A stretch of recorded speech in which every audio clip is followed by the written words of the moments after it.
Well, hey there again, everyone. This is Bob from Hot Rock Central, and in today's video, we're going to do the pros and cons of a 24 volt system versus a 48 volt system. And there's really no clear winner in this. It really all comes down to what your preferences are going to be in the end. Now, over there, I've got a 48 volt system, and there I've got a 24 volt system. So I've got the practical experience of what it takes to run both of these, so I can give you a pretty knowledgeable insight on how these things work. Now, first of all, you're probably thinking, well, why do you have two systems? And I really only need one. Well, the reason is because back in the early days, I started out with that dinky little 4kW 24 volt system. And then as I started expanding the system, I needed more power. Uh, and I didn't know as much as I do now back then. Everybody said 48 volts is the way to go. So that's what I did. I ordered a 48 volt inverter. And that inverter there is running off lead acid batteries. So I've got on the other side of that wall there is a big cabinet full of 24 huge batteries that are like twice the size of truck batteries. The only problem is that I lose about one or two batteries every year just because of them wearing out or just getting old or whatever.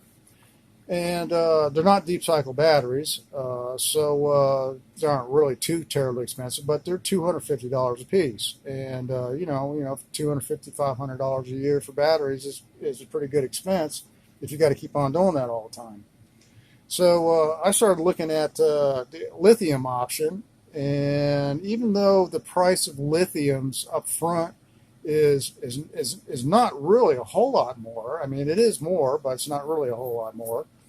Uh, the thing is you get a cycle life of maybe 3,000 to 5,000 cycles, depending on how hard you use the batteries, compared to lead acid batteries, which you might get 1,000 cycles out of if you're lucky, if you don't work them too hard. And then on top of that, lithium batteries, you can take almost down to nothing, and it doesn't damage them. Whereas lead acid battery, especially if it's a non-deep cycle like I have, if you take them down below 50%, you're going to severely reduce the lifespan of them, or just wear them out real quick. So there's not a good lifespan on lead acids, and so I decided I got to do lithium. So anyways, when I decided I was going to do lithium, then I started looking at the price. Well, if I got to do a 48 volt lithium pack, uh, that's probably going to cost me near about $3,000. And that's a good chunk of change to come up with all at once. So I started thinking, well, another thing is that a 16S 300 amp hour lithium bank weighs well over 200 pounds. Whereas that right there, that's a 300 amp 8S pack, and that weighs a little over 100 pounds. So the thing is I like to be able to pull my equipment down and work on it if I need to.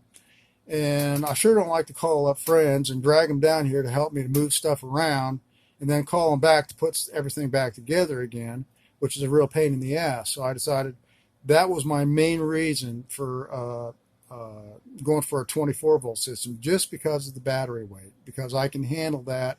Whereas a 16S pack, if I put it together, the only way I'm going to get it apart is to take it apart piece by piece to move it around. So I didn't like that idea. And then on top of that, the expense too. $3,000 versus $1,500 for an 8S pack. That's a little bit easier to handle. I can do that, a chunk at a time, a lot easier than I can 3,000 at a time. So that made my final choice on going to a 24 volt system. Then on top of that, you don't really have a whole lot of choices on good beefy 24 volt inverters like that one there. The choices are pretty limited. So the same company that made my 48 volt system also makes a 24 volt system. They're both the same exact wattage, 6,000 watts.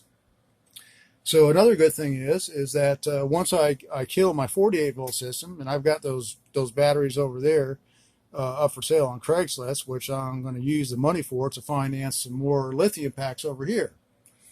So anyways, that 48 volt system there can be rewired for a 24 volt system. So I've automatically got, now I've got a backup for my 24 volt system over there in case that one ever goes down. Now the other aspect to 24 versus 48 volts is this isn't good actually. A 24 volt system uses twice the power as a 48 volt system. So like that 6,000 watt inverter over there at full load will draw 150 amps. This 24 volt system will draw double that, 300 amps. So you got to have some pretty beefy chargers to be able to handle that kind of load. Whereas on a 150 amp inverter, you don't need quite as many inverters. And on top of that, probably most of you know that when you go to 48 volts using chargers, you get double the amperage that you do if you use it at 24 volts. Like for example, one of those is an 80 amp charger, which is 5,000 watts at 48 volts. Now, if I was to use that charger as a 24 volt charger, I could only feed it into it about 2,500 volt or 2,500 watts. So I'd have to expand, I'd have to double my charges over there to use that system at 24 volts. So as you see up there, I've got 220 amp chargers now, another 100 amp charger, and there's space over there for another 120 amp charger. And I'll probably end up adding another 120 amp charger before this is all over and done with. So I'll have like let's see, that's going to be about 600 amps in power. And you got to realize that if you've got all those lithium banks over there that need charging, and you've got an inverter that you may be running at full load, drawing 300 amps, you need a hell of a lot of charging power to run that inverter and to be able to charge your batteries at the same time. So there's a disadvantage to having a 24 volt system, is you have to have a hell of a lot of charging power to be able to run the system. But like I said, just the weight of the battery packs alone and the cost of doing it 8S versus 16S at a time just made my decision to make 24 volts what I wanted to go to. So on top of that, once I get rid of this 48 volt system, all that stuff you see up there, I mean, I just got a massive amount of wiring and everything going on for these two systems. And getting rid of that 48 volt system is going to simplify everything. I can almost eliminate everything off that wall there and have it all on this wall here and get this all condensed down to something more manageable and neater looking. So anyways, there's my take on pros and cons versus 48 versus 24 volts. And I hope you learned something from it. And if you have any questions or comments, just leave them down below, and I'll get to them as soon as I see them. Thanks for watching. See you next time.